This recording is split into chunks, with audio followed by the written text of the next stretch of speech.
Bonjour tout le monde, je m'appelle Loïan, je fais une série de podcasts où je fais la promotion de connaissances, d'habitudes de vie et d'auteurs qui contribuent à améliorer son hygiène de vie et son bien-être. Je fais 2 formats de podcast. Le premier format de podcast est un format plutôt court où j'explique ce que j'ai lu pendant la semaine, ce que j'applique grâce à ces livres ou ces podcasts et l'intérêt de ces livres et de ces podcasts. Et un deuxième format de podcast plus long où je travaille sur un thème en particulier et où j'entre dans les détails. N'hésitez pas à me soutenir en vous abonnant, en mettant un like et un commentaire pour augmenter mon référencement sur YouTube et que ces connaissances soient accessibles au plus grand nombre. Aujourd'hui, il s'agit du premier podcast et les livres dont je vais parler sont La méthode Wim Hof de Wim Hof, Breathe de Jem Nestor, Conscious Breathing de Anders Olsson et les références seront dans les liens de la description. Ayant fait tout mon apprentissage avec le libre accès, je ne peux que vous encourager à faire de même. Car pour moi, le savoir, le bien-être et la santé doivent être des biens publics, accessibles à tous gratuitement. La plateforme que j'utilise pour télécharger mes livres sont The Library et le lien sera dans la description bien sûr. Je vous encourage à acheter les livres si ces livres ont été particulièrement percutants pour vous et aussi pour soutenir les auteurs. Moi, je considère que je les soutiens en vous parlant de ces livres. En général, je tiens à dire que la respiration est fondamentale car ça nous accompagne tout au long de notre vie et à chaque instant. Et en tant que Français occidentaux, nous n'avons reçu presque aucune éducation quant à l'importance de la respiration. Et pourtant, j'espère vous le faire comprendre avec ce podcast que la respiration joue un rôle fondamental dans notre corps et que nous pouvons être certains que notre manière de respirer a été dégradée avec les années. Donc je vous recommande vivement d'écouter ce podcast et de vous intéresser à ce qui va suivre. On commence avec la méthode Wim Hof car c'est le livre qui m'a donné envie de m'intéresser à la respiration et de son rôle dans notre quotidien. Wim Hof, c'est celui qu'on surnomme Iceman et c'est celui qui peut nager sous la glace en Antarctique, celui qui s'immerge dans la glace pour des temps records et celui qui a pu courir un semi-marathon dans l'Antarctique avec des températures négatives. Dans le cadre d'une expérience clinique, on lui a administré une bactérie qui s'appelle E. coli et alors que tous les humains subissaient en général les symptômes tels que de la fièvre, Wim Hof, lui, n'a rien subi et a montré qu'il avait une sorte de contrôle sur son système immunitaire. Il a ensuite entraîné un groupe de personnes avec sa méthode et en 4 jours, ils ont tous été capables de reproduire ce que Wim Hof avait fait. Pour les plus sceptiques d'entre vous et ceux qui ne jurent que par la publication d'articles peer-reviewed, sachez que Wim Hof est le premier à demander à ce qu'on fasse des recherches sur lui. Cela a été fait, mais la recherche de l'humain dans un terrain de découverte va toujours plus vite que la science et son administration. Donc la seule chose que je peux vous recommander, c'est de vous laisser essayer. Bien qu'il y ait quand même eu des découvertes validées par la communauté scientifique de ce qu'il a pu proposer. Le livre tourne autour de 2 choses. En premier, la respiration et en deuxième, le froid. Les 2 premiers chapitres du livre discutent de sa vie pour qu'on découvre le personnage et qu'on devienne familier avec lui. Qu'on comprenne le cheminement aussi par lequel il est passé pour qu'on comprenne aujourd'hui. En résumé, c'est un Néerlandais qui vivait en squat pendant un certain nombre d'années et qui a toujours été attiré par la nature depuis son enfance. Il a été marié à une femme espagnole qui s'est suicidée par la suite et a dû prendre en charge ses enfants seuls.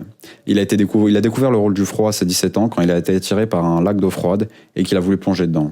Une fois dedans, il a dit qu'il ne s'est jamais senti aussi vivant et excited en anglais. Il n'y a pas vraiment de traduction en français, mais je dirais enthousiaste. Et c'est un point que je partage avec lui quand je prends des douches froides. À chaque fois, je sens ma dopamine monter et je me sens plus vivant et plus excited, enthousiaste, bien-être, quoi. Et malheureusement, je n'ai pas pu encore aller dans un lac froid à cause d'une cicatrice, mais je manquerai pas à le faire dès que je pourrai. Donc, depuis ses 17 ans, Wim Hof développe sa méthode. Et selon lui, ce qui est la vérité, le froid déclenche des réactions dans le système cardiovasculaire et le stimule d'une telle manière qu'il réchauffe notre corps. Et c'est une réaction physiologique de notre corps dont on a perdu l'habitude. Et selon lui, on peut aller 15 minutes dans le froid et on ne sentira plus le froid. Je ne l'ai pas encore fait parce qu'il n'a pas fait assez froid ces derniers temps, c'était l'été, mais je vous invite vivement à le faire plus tard pour pouvoir essayer. Et être dans le froid comme ça participerait à réduire le stress et à réduire la fréquence cardiaque. Ça stimulerait le système immunitaire et ça nous revigore. Et là, je suis complètement d'accord parce que ce qu'il fait en réalité, c'est que ça augmente notre dopamine pendant une période de 2h30, mais ça, j'en parlerai dans un prochain podcast. Ensuite, la respiration, c'est un outil important dans le cadre de la méthode Wim Hof, dans la mesure où ça permet d'augmenter la chaleur corporelle. Et ça permet d'être plus concentré et de se sentir bien. Il y a aussi un exercice de respiration que j'aime beaucoup qu'il propose. C'est on hyperventile et on retient sa respiration. Il faut inspirer puis expirer 30 fois. Et sur la dernière expiration-inspiration, on expire tout, puis on retient son souffle. Enfin, on n'a plus de souffle, mais on retient tout. Et ça a l'effet d'une méditation sur moi dans la mesure où je me sens bien après l'avoir fait. Et un autre effet est le fait que je puisse tenir en apnée plus longtemps. Et j'ai pu tenir en apnée pendant plus d'1 minute 40 sans oxygène dans mon corps. Et quand il faisait ça dans son groupe, donc dans ses workshops, tout le monde avait plus d'émotions qui étaient réveillées. Et il propose aussi d'autres exercices de respiration pour le stress, pour la température, réchauffer ses mains et ses pieds, en attitude, méditer, améliorer son endurance. Il y a un combattant de MMA, Alistair Overeem, qui fait ça avec lui. Et aussi pour améliorer ses performances au lit, pour la douleur et les douleurs chroniques, pour réguler son mood, donc son état d'esprit, ses émotions, et aussi pour l'interoception. Et ce sont surtout des exercices de respiration, et tout ça participe au bien-être couplé avec le froid. Je ne vais pas tout détailler ici, je parlerai de certaines choses dans mon podcast plus long, mais toutes ces techniques viennent en réalité du yoga, et c'est d'ailleurs ce que je lis en ce moment pour retourner aux sources, entre guillemets. Il n'a pas tout inventé, mais il a inventé beaucoup de choses quand même. Ensuite, ce que j'ai beaucoup aimé dans ce livre, c'est la personne en lui-même, parce que c'est quelqu'un de bien intentionné et qui s'est construit une identité en fait, et il montre toute son honnêteté et son désir de faire avancer la société vers le bien. Et il nous explique l'intérêt et comment nous sentir mieux, et surtout de vivre une vie dans laquelle on est plus heureux. Et sa méthode aussi, elle a participé à la guérison ou bien à la diminution de douleurs chroniques des personnes atteintes de maladies auto-immunes, telles que de l'arthrite, de la schizophrénie, maladies de Crohn. Et ils ont aussi pu gravir le mont Kilimandjaro avec des personnes malades et non entraînées en 28 heures, ce qui est un record du monde. Et des alpinistes entraînés considéraient ça comme impossible. Et pour certains médecins, c'était du suicide, entre guillemets, parce qu'on n'est pas en mesure de faire ça en temps normal.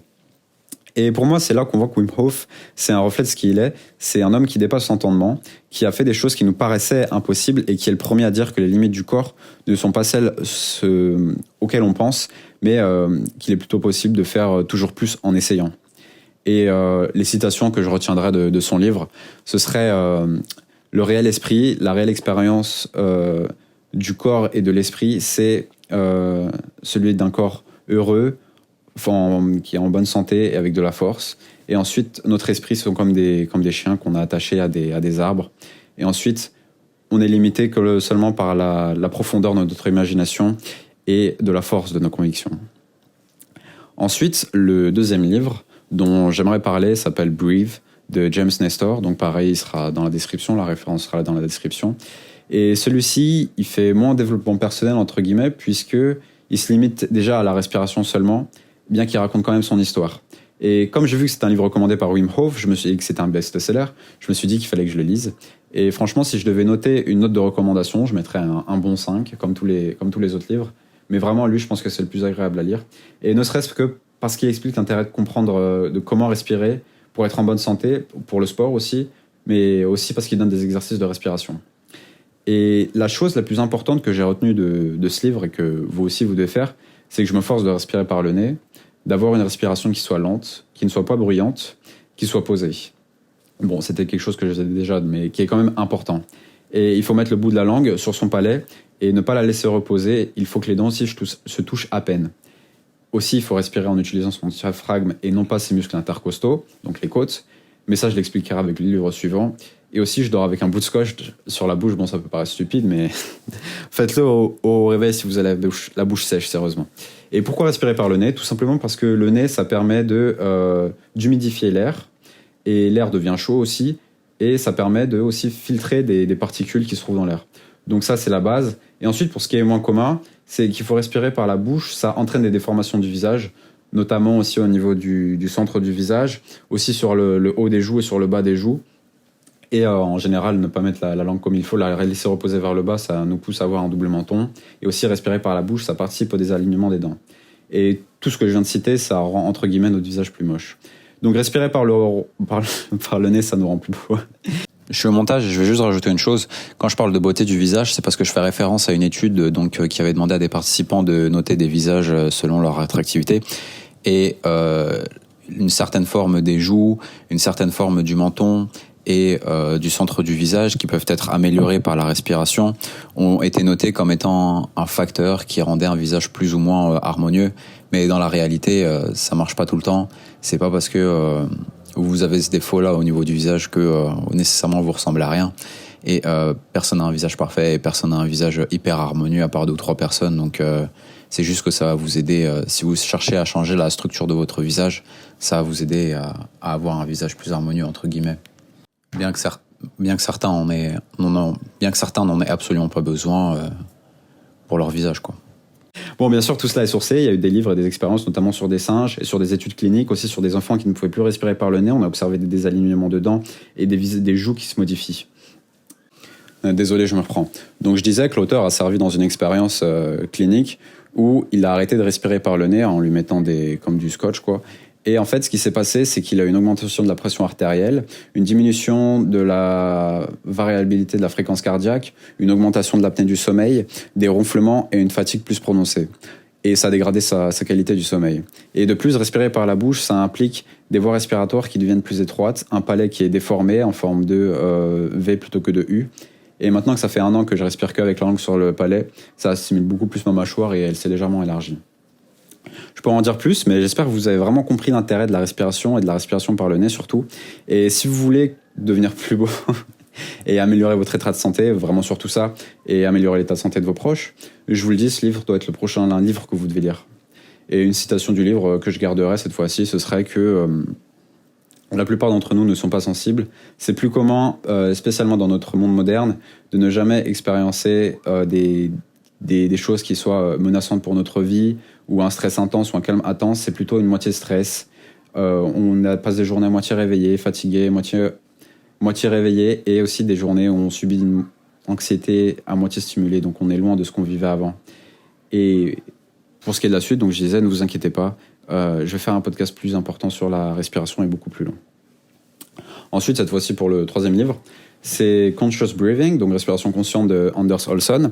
Donc cette fois-ci, c'est un ami de James Nestor, entre guillemets un ami, et James Nestor en parlait dans son livre, et je me suis dit que j'allais lire son livre, et sans regret, parce que ce type a tout simplement tout plaqué dans sa vie pour pouvoir se consacrer à la respiration et à l'étudier pendant plusieurs années. Et il y a certaines choses qui se retrouvent dans ce livre, mais pas tout. La principale chose que j'ai retenue, c'est qu'il est important de prendre des moments pour faire des respirations avec la narine alternée, et qu'il faut prendre 5 minutes aussi pour stimuler la production de nitric oxide, NO, donc je ne connais pas la traduction française, et ça élargit les voies respiratoires en faisant des pendant 5 minutes et en respirant par le nez. Et il faut que la respiration soit consciente aussi, et que le rythme de respiration consciente, c'est 2-3 secondes d'inspiration, 3-4 secondes d'expiration, et 2-3 secondes où en fin d'expiration, on ne respire pas du tout. Et c'est très important de faire grossir son ventre en poussant le diaphragme vers le bas, car il y a plus d'alvéoles vers le bas des poumons, car la surface des poumons est plus grande, donc il y a plus d'échanges de gaz, et il y a plus d'échanges de gaz, tout simplement, et d'autres choses aussi, mais voilà. Et pourquoi respirer en alternant les narines ? Donc si on ferme sa narine droite et qu'on respire par la gauche et qu'ensuite on alterne, ça va activer l'hémisphère droit, donc on respire par la gauche, et ça active le système parasympathique, et quand on respire par la droite, ça active le système sympathique du système nerveux, et ça stimule l'hémisphère gauche. Bon, et pour expliquer l'intérêt, j'expliquerai ça dans la prochaine vidéo qui est plus longue, mais c'est juste pour vous dire qu'il y a quand même un intérêt à alterner. Et il précise bien aussi qu'il ne faut jamais faire de pause quand on respire. Par exemple, quand on va sur un réseau social et qu'on est en plein milieu d'un travail, on se concentre, et cela pourrait faire couper la respiration, par exemple des fois pendant 1 minute, car on est absorbé par le réseau. Et de plus, il ne faut pas non plus respirer surrespirer ou ne pas assez respirer en termes de fréquence, parce que ça va juste accentuer les phénomènes de stress et d'anxiété. Et il précise aussi que pour lui, respirer correctement, ça peut aider à réduire les douleurs chroniques, la fatigue et les problèmes d'asthme. Aussi, une des grandes thèses de l'auteur que celui-ci défend, c'est que le CO2, donc le dioxyde de carbone, a un rôle tout aussi important dans le corps et qui est sous-estimé. Et le fait d'augmenter sa saturation en CO2 dans le corps, ça implique que ça augmente la dilatation des vaisseaux sanguins, ça augmente donc son habilité à plus performer pendant le sport. Et en fait, ça modifie notre pH, donc c'est-à-dire notre acidité sanguine, et ce qui fait que ça joue un rôle sur l'acide lactique, et ça permet de plus récupérer ça permet de plus récupérer après le sport, mais ça permet aussi d'augmenter ses performances sportives, bien que ce soit à contre-courant. Et lui, ce qu'il faisait, c'est qu'il fermait sa bouche pendant 3-4 secondes pendant qu'il inhalait, et ensuite il faisait 3-4 pas pendant une inhalation et 10-12 pas pendant qu'il expirait.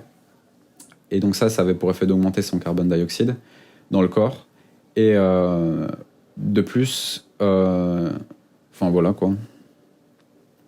Et du coup, par exemple, si on va hyperventiler, les vaisseaux sanguins vont se contracter, et il y aura moins de sang qui pourra par exemple aller jusqu'à votre cœur.